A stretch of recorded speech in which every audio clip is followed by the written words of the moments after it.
एक अधूरी क्लास हमेशा अधूरी जानकारी देती है, इसलिए क्लास को अंत तक देखें। सभी को नमस्कार, मैं Hemlata Verma HC² Hemlata coaching classes में आप सभी का स्वागत करती हूँ। प्यारे बच्चों, आज की इस क्लास में हम NCERT के क्लास 10th के मैथ्स के चैप्टर नंबर 1 यानी कि रियल नंबर्स या वास्तविक संख्याओं को पढ़ेंगे। तो प्यारे बच्चों, पेन और कॉपी लेकर के आप तैयार हो जाइए, क्योंकि आप मैथ्स को बिना पेन कॉपी के नहीं पढ़ सकते हैं। आज की ये क्लास हमारी इंट्रोडक्शन क्लास होने वाली है रियल नंबर्स के लिए। तो प्यारे बच्चों, जैसा कि हम हमेशा कहते हैं कि प्रीवियस क्लासेस हमेशा ही नेक्स्ट क्लासेस के लिए बेसिक इन्फॉर्मेशन का काम करते हैं, इसलिए आज हम पहले कुछ बेसिक इन्फॉर्मेशन को डिस्कस करेंगे, जिससे कि हम अपने इस टॉपिक को यानी कि रियल नंबर्स को, वास्तविक संख्याओं को ठीक से समझ सकें। 9th क्लास में आप ऑलरेडी इन चीज़ों को डिस्कस कर चुके हैं, लेकिन स्टूडेंट लाइफ का सबसे बड़ा प्रॉब्लम यही होता है कि वह नेक्स्ट क्लास में आते ही प्रीवियस क्लास का 75% सिलेबस भूल जाता है। ठीक है, तो एक बार हम रिकॉल कर लेते हैं। सबसे पहले हम देखते हैं कि जो नेचुरल नंबर्स हैं वह क्या होते हैं, यानी कि प्राकृतिक संख्याएं हम किन्हें कहते हैं। तो प्यारे बच्चों, हम इन्हें हमेशा ही N से डिनोट करते हैं।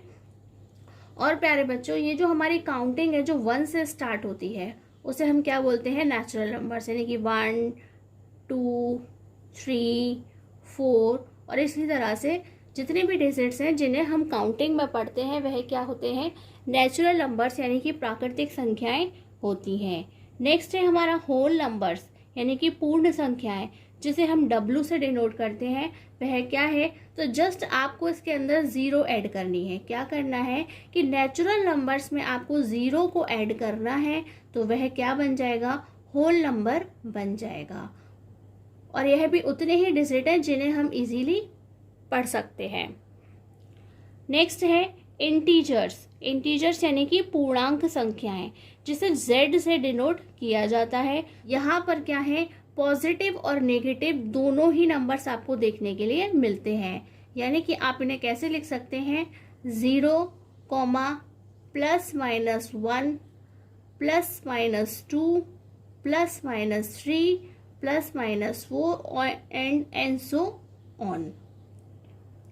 नेक्स्ट है हमारा रेशनल नंबर्स यानी कि परिमेय संख्या, जिन्हें हम Q से डिनोट करते हैं।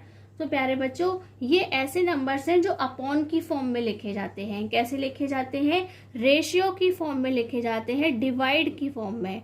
जैसे इन्हें P/Q की फॉर्म में लिखा जाता है, और वहां पे जो Q की वैल्यू है वो 0 नहीं होनी चाहिए। क्या है कि वह P/Q की फॉर्म में लिखा है, लेकिन Q की वैल्यू 0 नहीं होनी चाहिए, यानी कि जिससे हम डिवाइड करने वाले हैं वहां पर 0 नहीं होना चाहिए।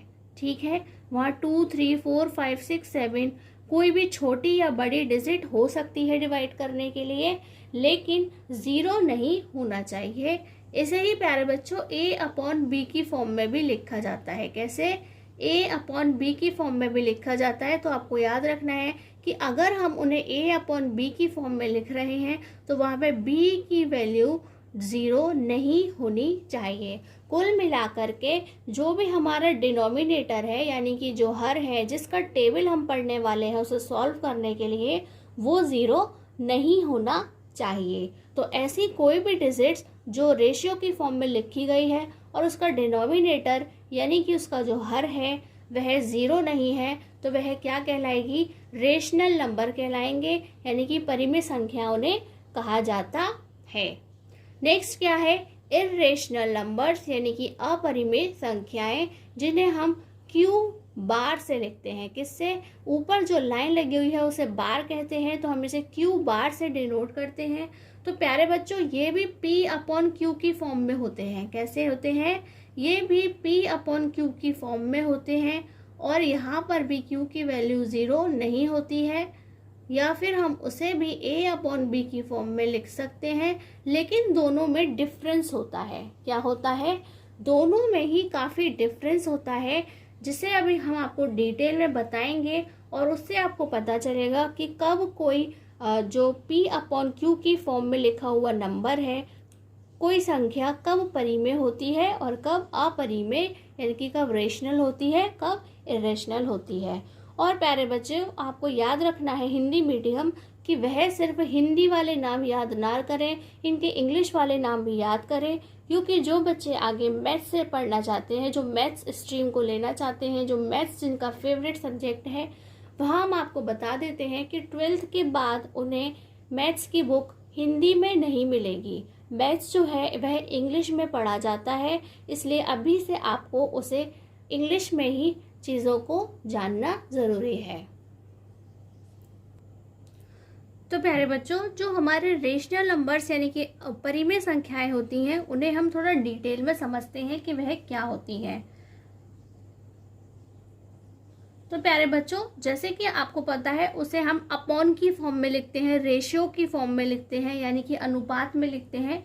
तो मान लीजिए मैं यहाँ लिख देती हूँ कि मैं 12 है, और जो हमारी दूसरी डिजिट है यानी कि जो Q है, अगर हम P/Q की फॉर्म की बात करते हैं तो P हमारा क्या है, 12 है, और Q हमारा क्या है, 2। ठीक है। और अगर हम जिसे कहते हैं, हम A/B की फॉर्म भी बोल सकते हैं। तो मान लेते हैं ये हमारा A है, तो हमने B ले लिया 4। क्या करना है, कुछ भी डिजिट लीजिए, ज़ीरो मत लीजिए। क्या करना है कि यहाँ हमें डिवाइड करने के लिए ज़ीरो नहीं लेना है। और प्यारे बच्चों, ये इस तरह से लिखी हो सकती है, और अगर मैं इसे डिवाइड कर देती हूँ तो क्या हो जाएगा, ये 2 की टेबल से 12 को डिवाइड करते हैं तो क्या आएगा, 6। तो अगर सिर्फ केवल 6 लिखा हुआ है तो हम उसके नीचे अपॉन 1 लिख करके उसे क्या बोल सकते हैं कि ये एक रेशनल नंबर है, ये एक परिमेय संख्या है। ठीक है। इसी तरह से अगर मैं 4 से 16 को डिवाइड कर देती हूँ तो वहाँ पे क्या आएगा, 4 आएगा। और अगर मैं उस 4 के नीचे अपॉन 1 लिखती हूँ, इट मीन्स कि वह क्या है, रेशनल नंबर है, एक परिमेय संख्या है। और प्यारे बच्चों, अगर मैं यहाँ पे, ठीक है, मैं यहाँ लिखती हूँ 5/4, एक ऐसी डिजिट जिससे ये कट नहीं होगा, इसे हम सॉल्व नहीं करेंगे। ठीक है, ये पूरी तरह से इससे कट नहीं होगा। तो आप यहाँ पे देखिए कि अगर हम 4 से 5 को डिवाइड करते हैं तो वहाँ पर क्या आता है, 1.25। डिवाइड करने पे क्या आता है, 1.25 आता है। यानी कि अगर किसी को डिवाइड करने पर वह डेसिमल की फॉर्म में आता है, तब भी वह क्या है, रेशनल नंबर है। क्या है, वह एक रेशनल नंबर है। और प्यारे बच्चों, ये एक ऐसा क्वेश्चन है जिसे पूरी तरह से डिवाइड करके सॉल्व किया गया है, यानी कि यहाँ पर हमने कोई भी रिमाइंडर नहीं छोड़ा है। और प्यारे बच्चों, जब हम 4 से 5 को डिवाइड करते हैं और वहाँ पर 1.25 आता है तो यह क्या है, उसका एक कंप्लीट सॉल्यूशन है। यानी कि हमने उसे 2 डिजिट्स के बाद छोड़ा नहीं है, 2 डिजिट के बाद वह ऑलरेडी कंप्लीट हो गया है। और प्यारे बच्चों, मान लीजिए अब हम 1/3 लेते हैं, यानी कि हम 3 की टेबल से 1 को डिवाइड करेंगे। तो प्यारे बच्चों, जब हम 3 की टेबल से 1 को डिवाइड करते हैं तो वहाँ पे 0.333 और बार बार 3 ही बार बार रिपीट होता रहता है।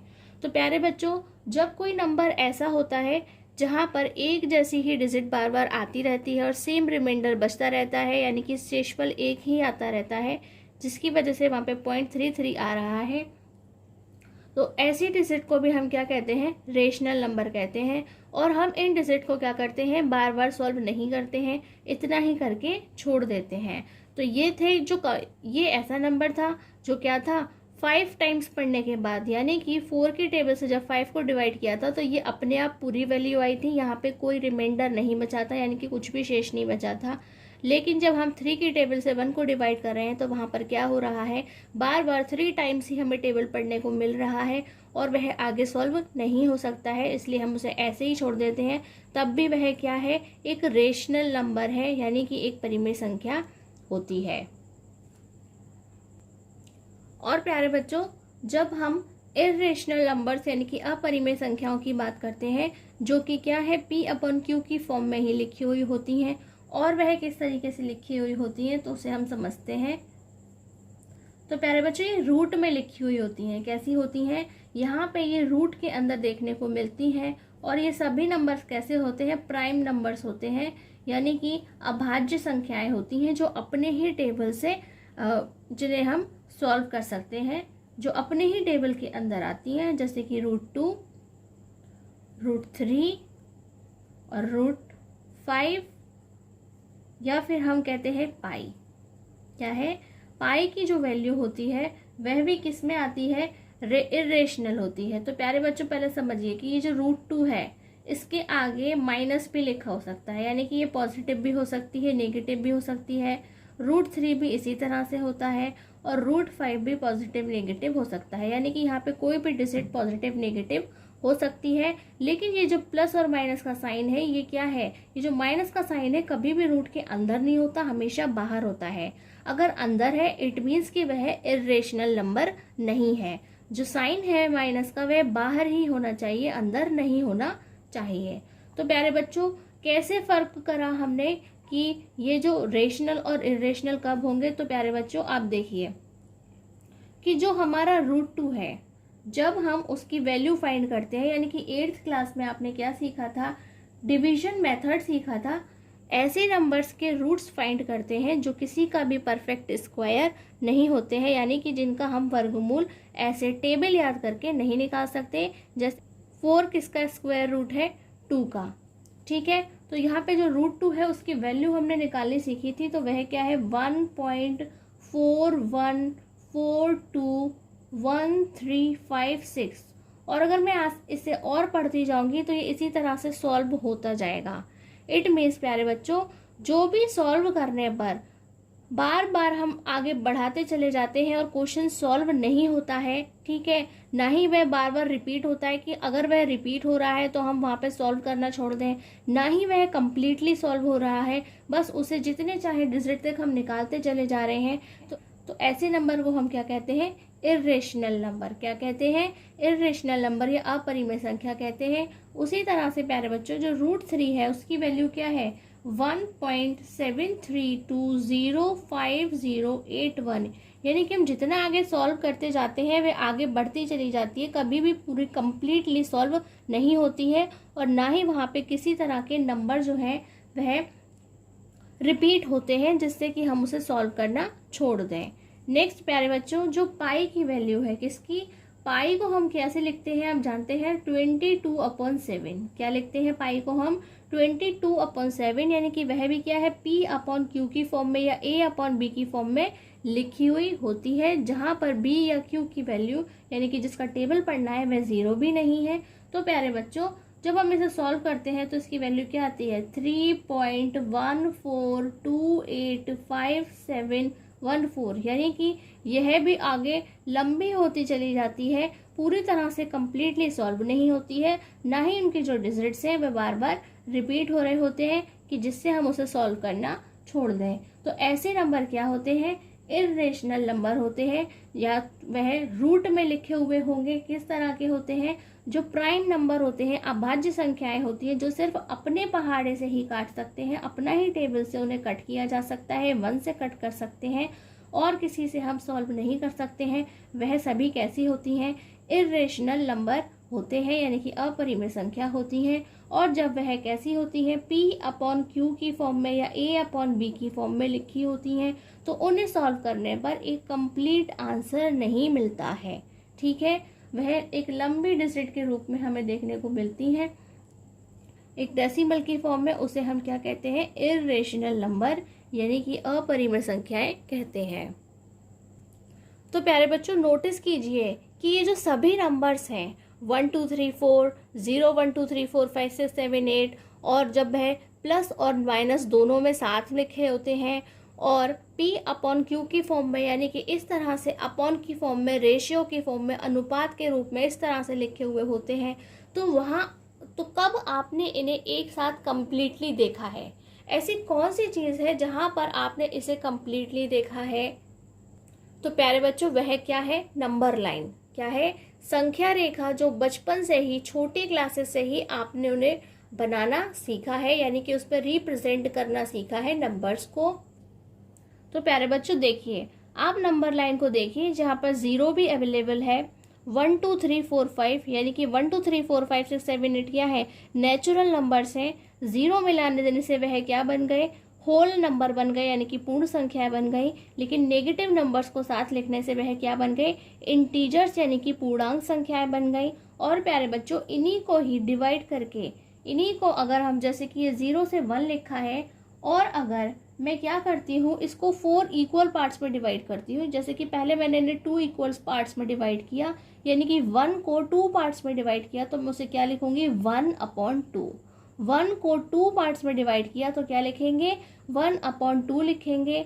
और प्यारे बच्चों अगर मैं यहाँ पर ही नेगेटिव वाले 1 को 3 पार्ट्स में डिवाइड करती हूँ, देखिए मैंने इसे 3 पार्ट्स में डिवाइड कर दिया, तो हम एक पार्ट को, चाहे इस एक पार्ट को या इस एक पार्ट को हम क्या कहेंगे 1/3, क्या कहेंगे 1/3 हम उसे कहेंगे। और प्यारे बच्चों ये वाला जो पार्ट है उसे हम क्या कहेंगे, ये 2 पार्ट मिला करके क्या पढ़ेंगे इसे 2/3, क्या कहेंगे 2/3 इसे कहेंगे, लेकिन ये कैसे है नेगेटिव है।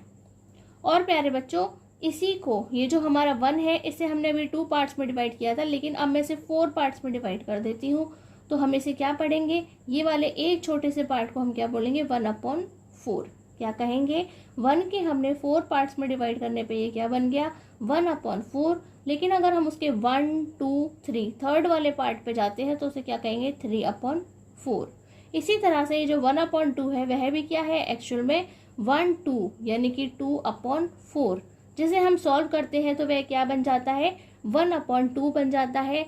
यानी कि हम इन्हें P/Q की फॉर्म में भी लिख सकते हैं, क्या कर सकते हैं P/Q की फॉर्म में भी लिख सकते हैं, जो कि सॉल्व करने पर किस तरीके के होंगे, कभी वह रेशनल नंबर्स होंगे, कभी वह इरेशनल नंबर होंगे, यानी कि कभी वह परिमेय संख्या कहलाएंगी, कभी वह अपरिमेय संख्या कहलाती हैं। तो प्यारे बच्चों आपको याद रखना है कि जितने भी रियल नंबर्स होते हैं वह कहाँ पर आपको दिखाई देते हैं, तो आप कहेंगे कि वह नंबर लाइन यानी कि संख्या रेखा पर दिखाई देते हैं। तो अगर आपसे कोई पूछता है कि व्हाट इज रियल नंबर, तो आप क्या कहेंगे every real number is represented by a unique point on the number line. तो प्यारे बच्चों यहाँ पे हर एक पॉइंट है, क्या बता रहा है, हर एक पॉइंट एक यूनिक वैल्यू को बता रहा है, जो कि क्या है वह सभी रियल नंबर्स हैं, क्या है वह सभी रियल नंबर्स होते हैं।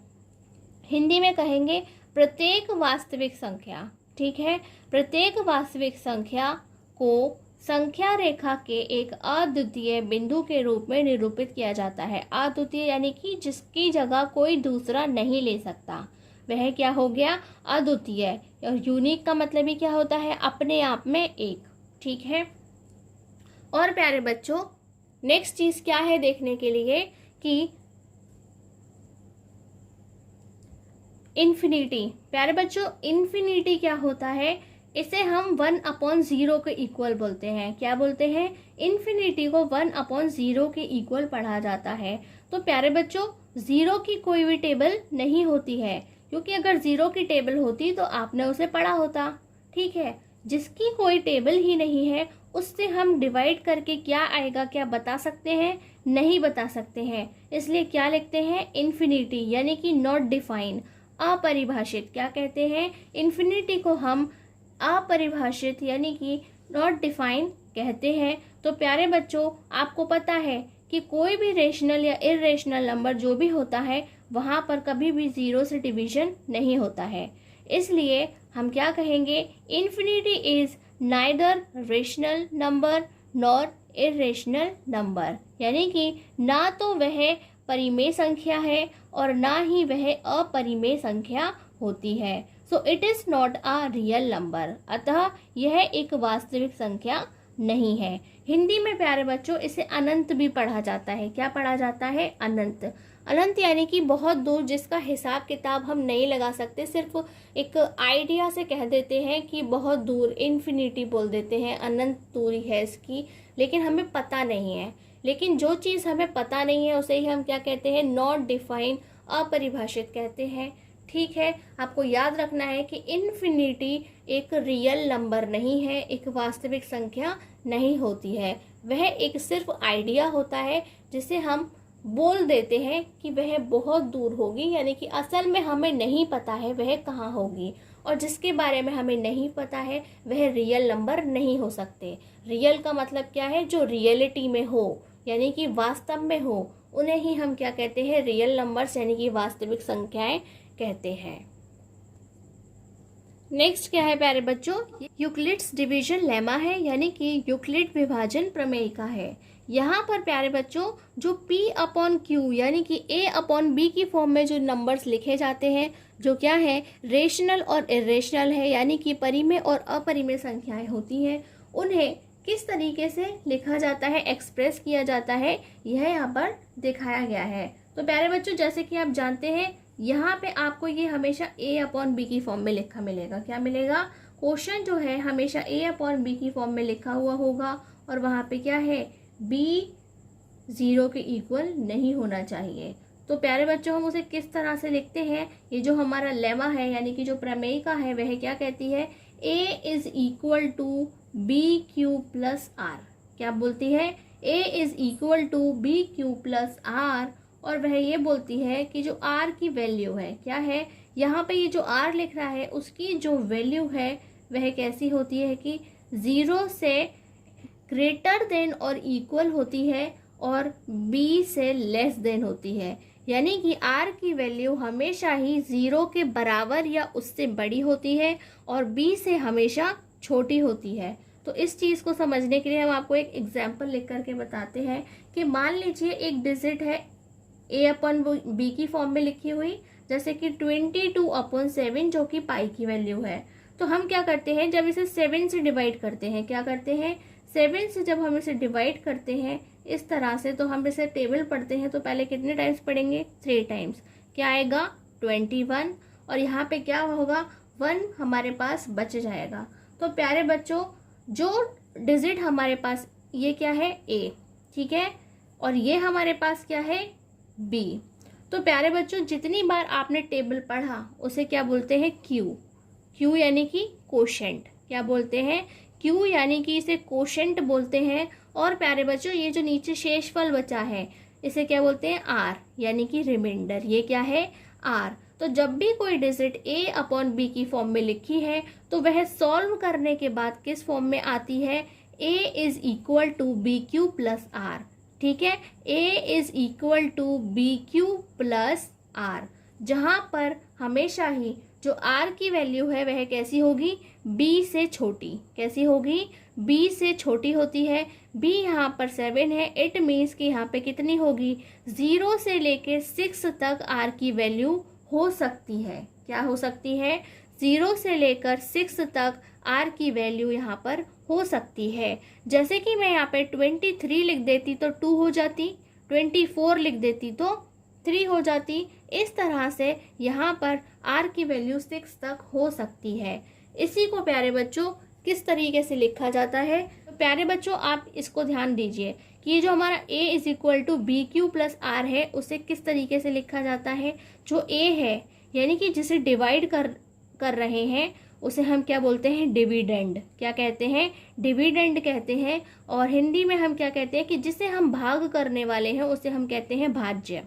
ठीक, और ये B क्या है? जिसकी टेबल हमने पढ़ी है, यानी कि B को हम बोलते हैं डिवाइजर। क्या कहते हैं? डिवाइजर। और हिंदी में हम कहते हैं भाजक, जिससे हम भाग करने वाले हैं। और प्यारे बच्चों ये Q क्या है? कोशेंट। क्या कहा जाता है? कोशेंट, यानी कि जितनी बार हमने टेबल पढ़ा उसे हम कहते हैं कोशेंट, यहाँ और हिंदी में कहते हैं भागफल। और प्यारे बच्चे जो कुछ बच गया, कुछ नहीं बचा यानी कि 0, तब भी रिमाइंडर में क्या लिखा जाएगा? 0 लिखा जाएगा। रिमाइंडर यानी कि शेषफल, जो कुछ भी बचा है नीचे उसे क्या कहा जाता है? रिमाइंडर यानी कि शेषफल। इसीलिए यहाँ से फॉर्मूला क्या तैयार होता है? A is equal to B Q plus R. क्या तैयार होता है? A is equal to B Q plus R. तो प्यारे बच्चों पहले आप इस क्लास के अंदर अपने बेसिक कॉन्सेप्ट को क्लियर कीजिए, और उसके साथ साथ ये भी याद रखिए कि जो हमारा यूक्लिड्स डिवीजन लेमा यानी कि यूक्लिड विभाजन प्रमेयिका है वह क्या होती है। देन हम नेक्स्ट क्लास से इसके क्वेश्चंस को सॉल्व करना आपको सिखाएंगे। प्यारे बच्चों, यदि क्लास आपको अच्छी लगी हो तो please like, comment and share this class. और अभी तक आपने हमारे चैनल को सब्सक्राइब नहीं किया है तो आज ही सब्सक्राइब कीजिए और नोटिफिकेशन बेल को भी ज़रूर ऑन कीजिए। आज की क्लास में बस इतना ही। नमस्कार, धन्यवाद।